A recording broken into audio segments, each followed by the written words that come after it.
think thing. Remember Mary and Lammy? Yeah. Yep.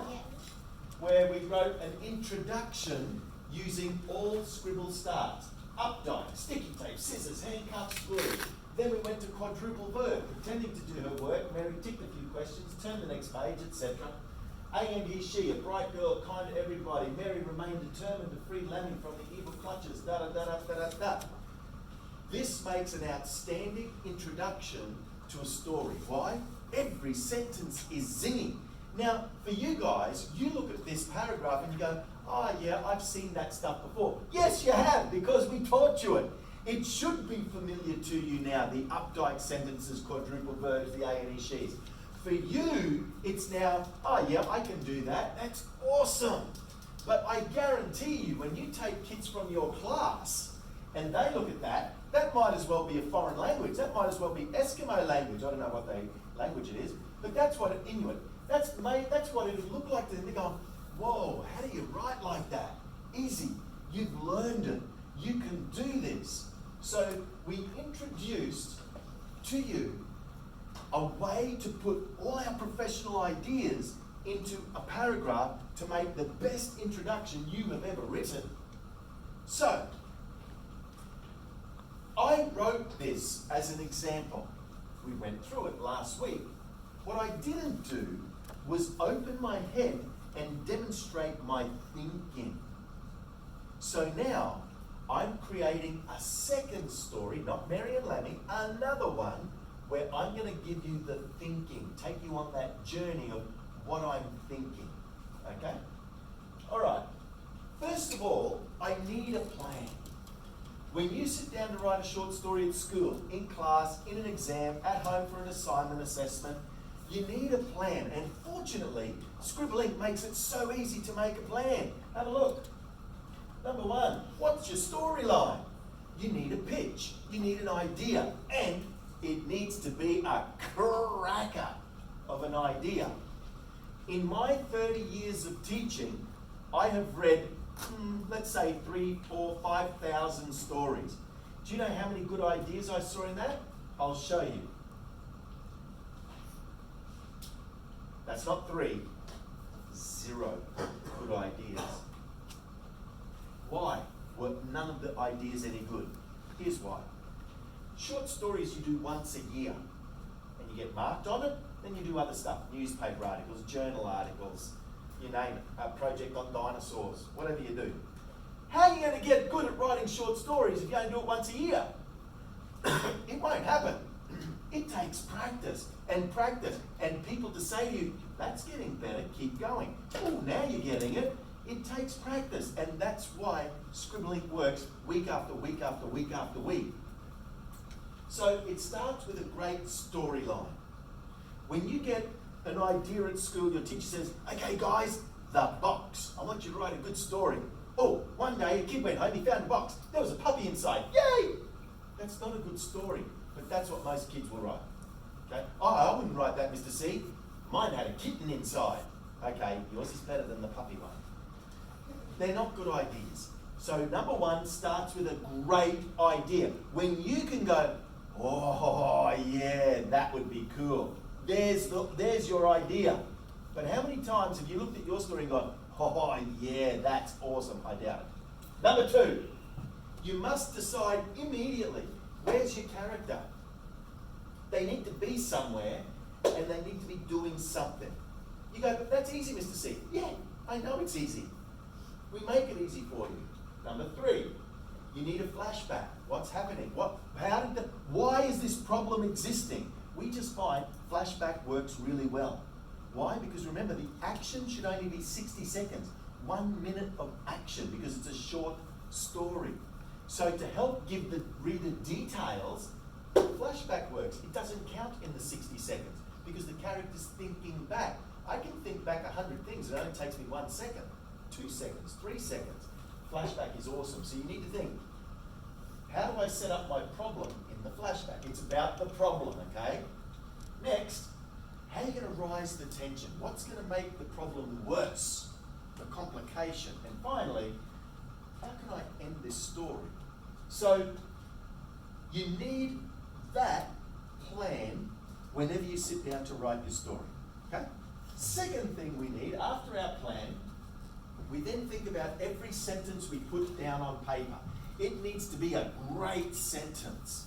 Hence, we gave you the professional ones, and we showed you how to put 3 awesome sentences into your first who paragraph. Updike, quad verb, ane, she. If you start your story with those 3 professional sentences, every teacher in Australia and beyond is going to go, this kid is amazing. I've never seen anyone write like that. In fact, I showed grade 12 teachers a grade 8 story that had a quadruple verb, right? Just a quadruple verb. She was stunned. Grade 12 teacher. She said, my grade 12s wouldn't be able to do that. Whoa. So if you're grade 3 and you can do a quadruple verb, you have a grade 12 teacher going, whoa, she can write better than my grade 12s. Interesting.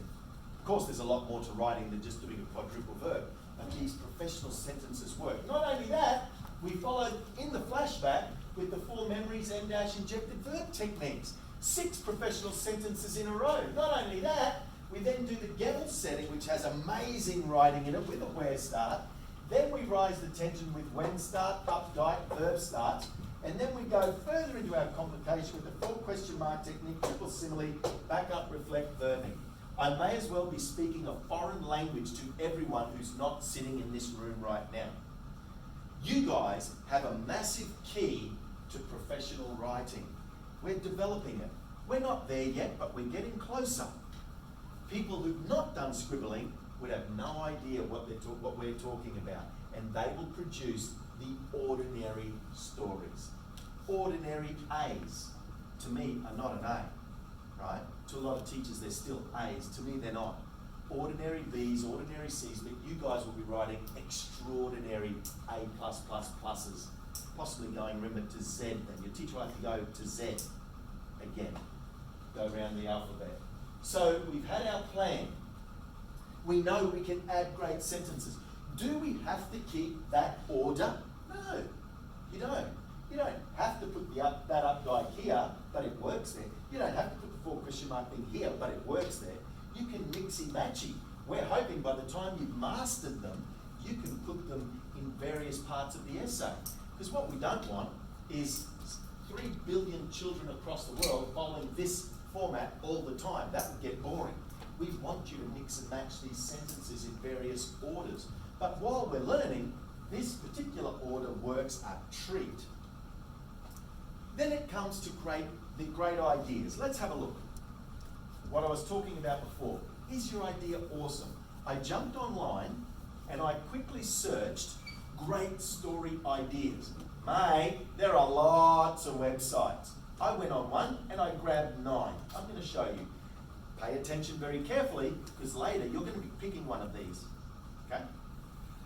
Let's have a look. A group of high school friends cross paths 10 years after graduation to catch up, but they find out that only to learn that one of them has developed a superpower. Whoa, that would be awesome. Another one. Your main character can hear the thoughts of everyone wearing the same colour shirt. You know what I would do? I would deliberately wait and see what colour shirt my boss was wearing, quickly slip it on and then go pay her a visit. See what she's thinking. That would be an awesome story. Great complications. Next one. Your main character or protagonist is visited by a comic book hero who needs their help. Imagine Spider-Man coming, Benino, I need your help. That would be awesome. Next, a man wakes up to discover he can no longer hear, but he can see invisible things. That would be cool. That's a great story. See, these ones that make me go, wow, I think, yep, that would make a good short story. Your main character is suddenly invisible, but they don't know how long it would last. What would you do if you could turn invisible? But you don't know if it's going to, if you're stealing stuff out of a bank and then suddenly you appear, you're in trouble. You get locked up in prison for a long time. All animals have become extinct except for 2. Your main character is looking after them. That would make an interesting story. Where was I? Which one? Oh, this one, yeah. They wake up in an unrecognisable city that is 100 years more advanced in technology. That would be awesome. A cell phone is found locked inside a cabinet in a home recently purchased by newlyweds. So they've just got married, they bought a house, they look in a cabinet, and they find a phone with a recorded message from their future children. Whoa! What's the message? What are the children telling them? Dad, run! She's a psycho! Or whatever, I don't know. I don't know what that message would say, but it would be interesting to think about it. Your main character makes a deal or a pact with an alien visitor where they trade bodies for a day so the alien can walk around Earth unnoticed. What are they there for? What do they want to see? What do they think? That would be awesome. See, each of these makes me go, wow, that would be a good short story. One moment. So your short story ideas need to go wow as well. Okay? As I said, you're going to pick one of those, and we'll explain why in a moment. So we've got a plan, we've got our idea, we know how to do professional sentences, so all that's left is write it. But as we know here at Scribbling, before you put that pen tip or pencil tip to the paper, you have to decide what's your first word. Is it going to be a verb? Is it a where? Is it a when? Is it an updike? What's going on with your first word? Your second word, third word, first sentence, second sentence, your next paragraph. It's 100 decisions to make in a short story. You've got to take control of the thinking process and don't allow the occipital lobe, lazy brain, to take over. That is the death of a good story. Okay? We need to get our skills in the caudate nucleus, automaticity, and actually produce skill on a page. Okay? So, what we did, we produced another story, not just Mary and Lemmy, to show you that this technique works brilliantly. Let's have a look. You will see, as I read this paragraph, it models exactly the paragraph we gave you. Please understand, the 3 sections I'm going to show you now make one paragraph. I separated the 3 sections so you can see the various techniques. Let's have a read. Police, government, scientists, friends. The rejection he felt with each phone call to authorities turned into humiliation. But he knew he wasn't mistaken. Something gnawed at him from the inside and wouldn't leave him alone. Placing the Arabica coffee pod into the machine, Lorenzo pulled on the lever to press the circular button marked double shot and spread thick layers of creamy butter on inch-thick, lightly toasted bread before adding dollops of jam. Strawberry had been his favourite for more than 60 years. A loving grandfather and passionate myrmecologist studies ants. He cursed the politicians for ignoring his warnings. The 5.2 million residents of California were in danger. I've added who, where, and the problem, all in the intro, just like I did with Mary. Who, where, the problem. It's brilliant writing. It sets up for the reader intrigue. What? How on earth could 5 million people be in trouble and the Ant-Man knows about it? Right? Now, we're going to study this paragraph for a moment. I'll tell you why. Soon, Mr. P is going to give you a sheet. It's got Mary intro at the top. You're going to be putting this in the middle. When you go home and write your own for homework, you're putting your intro. So you'll have 2 professionally laid out paragraphs modelled for you. You're going to do your own third one from one of those ideas back there that I showed you. But let's point something out.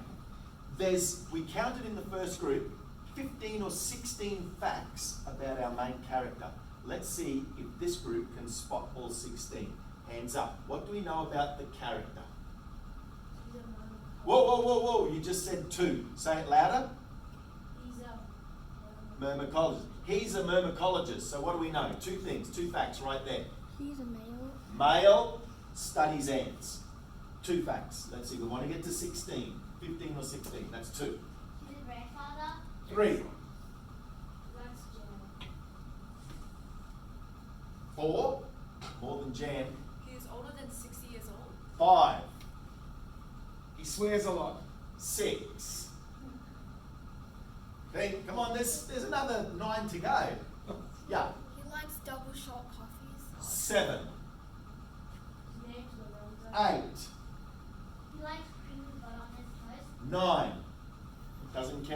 baseline, that's for sure. Yeah, He likes Arabica coffee. the particular one, Arabica, yep. 10. He has a coffee machine. He's got a coffee machine. 11. That's all linked. There's 3 Yeah. and 1 there, Mr. Z. He's loving. 12. He likes slightly toasted bread. Yeah, we've said that one. He has grandchildren. He's a grandfather, we said that. Yeah. 13, good. Not only does he study ants, but he loves doing it. He has friends. 14, good. He lives in California. 15, good one. Good observation. No one else spotted it. 15, Everyone ignores his scores. 16, He knows that he's not with some kids. 17. He knows something these guys don't. 17, he's angry at the moment. 18, you see, in this one paragraph, so much has been packed for the reader about the who. But hang on, where's the typical school character? He has blue eyes, he has long hair, he is wearing jeans. Right? Why isn't the boring stuff there? Why isn't the typical school description there?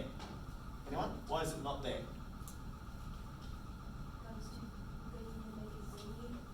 Want to make it zany. We don't want it to be boring. So the facts are weaved into our sentences.